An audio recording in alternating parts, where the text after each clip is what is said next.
আমরা 90 দেখেছি, আমরা 24 দেখলাম 5 আগস্ট। যেহেতু সাংবাদিকতার পেশার সাথে আছে, এই জন্য 5 আগস্টকে খুব ভালো করে দেখেছি এবং দীর্ঘদিন ধরে দেখেছি। এখানে যে 5 আগস্টটা কোন পটভূমিতে তৈরি হয়েছিল, কারা 5 আগস্টের তৈরি করেছিল, এ নিয়ে কিন্তু অনেক কথা রয়েছে। হ্যাঁ, আমরা যদি মোটের উপরে ধরি তাহলে দুটো মানে টোটাল দেশের লোক দুটি বলয়ে বিভক্ত ছিল বিফোর 5 আগস্ট। একটা ছিল বিএনপি বা তার অ্যাসোসিয়েট, আরেকটা ছিল আওয়ামী লীগ তার অ্যাসোসিয়েট। আমরা যেভাবেই যাই না কেন, দল কিন্তু মূলত দুটা। সেই দুটো দলের ভিতরে 5 আগস্টে এসে আওয়ামী লীগ সরকারের, আওয়ামী লীগের সাথে সংশ্লিষ্ট যে বিষয়গুলো ছিল, প্রত্যেকটা অর্গানাইজেশন, সোশ্যাল, পলিটিক্যাল, অর্গানাইজেশনাল, সব অর্গানাইজেশনগুলার সবগুলার কলাপস করেছেন। পরবর্তী সময় তাহলে একচেটিয়াভাবে কারা থাকলো? একচেটিয়া থাকলো বিএনপি অ্যান্ড অ্যাসোসিয়েট, যারা বিএনপির সাথে সংযুক্ত ছিল তারাই কিন্তু আসলো। তাহলে বিএনপির যদি আমরা ধরি যে 5ই আগস্ট আনার জন্য আজকে যে যত কথাই বলো, আমরা কিন্তু দেখেছি যে 5 আগস্ট আনার পিছনে যে ঐক্যবদ্ধভাবে চেষ্টা করেছে, সেটা কিন্তু প্রথম পর্যায়ে ছিল বিএনপি জামাত জয়েন্টলি সব জায়গায়। এর জন্য মনে হয়তো একটা দল।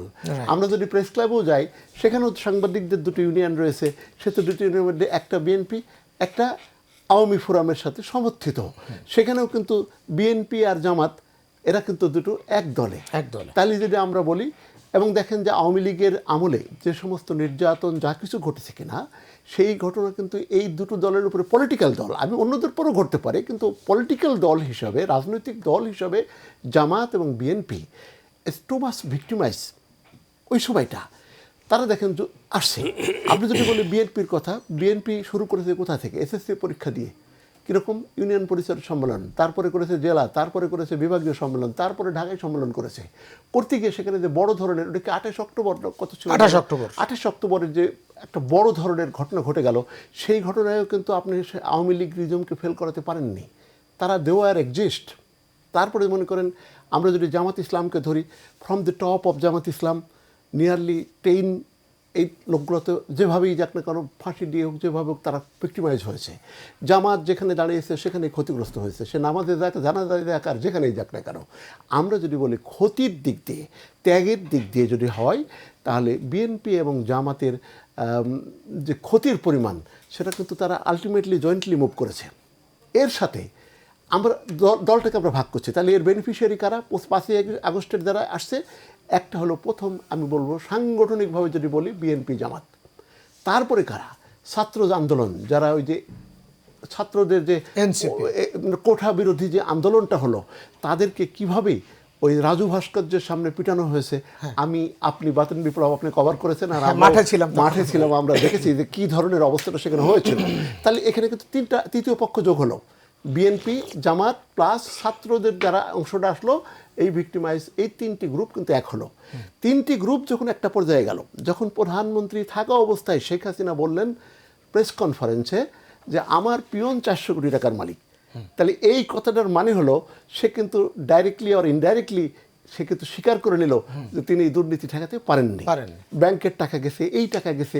তাহলে আমরা ওখান থেকে কিন্তু যখন প্রধানমন্ত্রী কথা বলে যে আমার পিয়ন 400 টাকার মালিক, 400 কোটি টাকার মালিক, তাহলে 400 কোটি টাকার মালিক ঠেকানোর দায়িত্ব কার ছিল? ওনার ছিল। কিন্তু his regime is fail to control the corruption. এটা কিন্তু একটা জিনিস। আপনি দেখেন এখানে একটি যোগ হলো। তাহলে প্রথম ছিল বিএনপি, তারপরে জামাত ইসলাম, তারপরে আসলো কোঠা বিরোধী আন্দোলন, চতুর্থ পর্যায়ে আসলো যারা গুম খুনের শিকার হয়েছে। তারপরে আওয়ামী লীগ কিছু নেতাদের দ্বারা, হাইব্রিড নেতাদের দ্বারা নির্যাতিত হয়েছে, জেল খেটেছে, জমি হারিয়েছে, পদ হারিয়েছে, মা হারিয়েছে, বাপ হারিয়েছে। এই যে ভিক্টিমাইজ পিপল যারা ক্ষতিগ্রস্ত হলো, তাহলে আমরা বলতে পারি যে against of the Awami League 4টি দল কিন্তু এসে আমরা একটা জায়গায় কনসেন্ট্রেটেড হলাম। কারা কারা? বিএনপি, জামাত ইসলাম, আপনার ছাত্র আন্দোলন, আর হচ্ছে ভিক্টিমাইজ পিপল যারা হয়েছিল। এই 4টি লোক কিন্তু এক জায়গায় হলো। এক জায়গায় হওয়ার পরে তারা সেনাবাহিনী প্রধানের নেতৃত্বে মিটিং হলো। আপনি নিশ্চয়ই মনে আছে 5 তারিখ থেকে 8 তারিখ পর্যন্ত আমাদের সরকার ছিল না। ওই সময় কিন্তু আমরা নিজেরা পাহারা দিতে গেছি। এবং খেয়াল করে দেখেন যে during this time massive occurrence কিন্তু ঘটেনি। আওয়ামী লীগের সব লোক A to Z, ইমাম থেকে শুরু করি, আমরা 71 সালে তো রাজাকারের লোকদের আমরা পালাই রাতে এভাবে দেখিনি, কেউ না কেউ ছিল বাড়িতে। আর এই সময় আমরা মসজিদের ইমাম খতিব থেকে শুরু করি, মন্ত্রী কর্মী কেউই কিন্তু দাঁড়াতে পারেনি, সব চলে গেছে। তাহলে একটা দলই কিন্তু এখানে রয়েছে, কারা? এই 4 জন মিলে যে একটা কম্বাইন্ড ফোর্স, এই ফোর্সটাই কিন্তু 5 আগস্টের পরের থেকে আমাদের এখানে আসে। এই আগস্টে আমাদের সবচেয়ে বড় ক্ষতিটা করছে কারা? মব সন্ত্রাস। এই মব সন্ত্রাস এই আন্দোলনের ফসলটাকে ক্ষতিগ্রস্ত করে দিয়েছে। দেখেন, এই মব সন্ত্রাস একটা হাজির হয়েছে, আইন হাতে তুলে নিয়েছে, আইনকে আরও ভালোভাবে চলতে দেয়নি। তারপরেও কিন্তু আমাদের সেন্ট্রাল কমান্ড রয়েছে, পুলিশের আইজির কমান্ড আছে। আপনি আফ্রিকা বা অন্যান্য ডেস্ট্রয়েড বা ফেলিওর স্টেটগুলোতে দেখেন পুলিশের কমান্ড নেই, আর্মিতে কমান্ড নেই। 4 ভাগ লিবিয়া যদি দেখি আমরা, বিভিন্ন জায়গায় ইরাক, সিরিয়া, সব জায়গায় দেখি। কিন্তু বাংলাদেশে কিন্তু সেনাবাহিনীর কমান্ড ঠিক আছে, পুলিশের কমান্ড ঠিক আছে, বিজিবির কমান্ড ঠিক আছে। আমরা যদি পলিটিক্যালি দেখি তাহলে কিন্তু বিএনপির কমান্ড ঠিক আছে, জামাত ইসলামের কমান্ড ঠিক আছে, তারা সম্মেলন করছে না জামাত ইসলাম, বিএনপিও তো কমিটিগুলো করছে। তাহলে আমরা বলি যে আমাদের এই 4টি দিন তো আমরা ঐক্যবদ্ধ হয়েছি, বাংলাদেশকে ঐক্যবদ্ধ হয়েছে।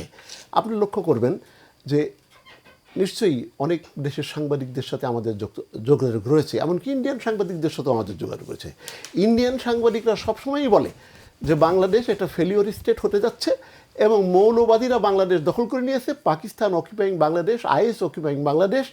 আপনার ইন্ডিয়ান সাংবাদিক আমাকে একটা ছবি দিয়ে দেখাচ্ছে যে তাকায় দেখেন এটা আইএসের পতাকা, আইএস বাংলাদেশ দখল করে নিয়েছে এবং দে আর রুলিং দ্য কান্ট্রি। প্রপাগান্ডা তারা ছড়িয়েছে। আমি তাদেরকে বললাম যে এটা ফেক নিউজ, রুলিং আইএস এখানে নেই, আমাদের কিন্তু এটা নেই। এইটা নিয়ে তারা তাদের মিডিয়া, ইন্ডিয়ান মিডিয়াগুলো যে কি পরিমাণে আপনার একটা প্রোপাগান্ডাই আমি বলবো তারা যে চালাইছে, যেটা এখনো পর্যন্ত কি মলম সাংবাদিক মেলা রকমের নামটাম সব আমাদের, তারা তাদের নিজস্ব স্বার্থের বাইরে এত কিছু একটার পর একটা। প্রথমে আসলো হিন্দু মুসলমান right, they fell as because the opposition of Awaमी League was very much united to protect the country interest.